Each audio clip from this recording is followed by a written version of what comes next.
கைத்தட்டு கைத்தட்டு குதிக்கலாம் குரங்கு மாதிரி தாவரம் எட்டு கற்கலாம் மகிழ்ச்சியா படிக்கலாம். கைத்தட்டு கைத்தட்டு குதிக்கலாம் குரங்கு மாதிரி தாவலாம்.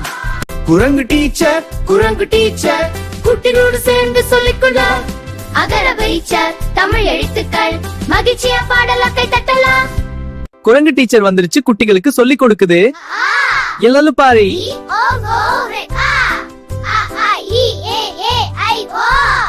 அருமை, மிகவும் நன்று. இப்போது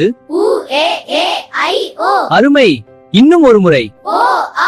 அருமையான வேலை. வணக்கம் மாணவர்களே, இன்று நாம் தமிழ் மிக ஆ எழுத்து, இது அப்பா என்பதில் வரும். இப்போது ஈ ஆ எழுத்து, இது இலை என்பதில் வரும். நன்றாக படியுங்கள். வணக்கம் மாணவர்களே, உயிர் திட்ட படிக்கலாம். முதலில் உரலில் உளுந்து அரைப்பார்கள். பிறகு ஏணி, ஏணியில் ஏறி பழம் எடுப்போம். நன்றாக புரிந்ததா குழந்தைகளே? இன்று நாம் தமிழ் எழுத்துக்களை கற்றுக்கொள்வோம். யார் இதை படிக்க முடியும்? அது தேவை. இப்போது அனைவரும் என்னுடன் சொல்லுங்கள். மிகவும் நன்று. அடுத்த எழுத்தை பார்க்கலாம்.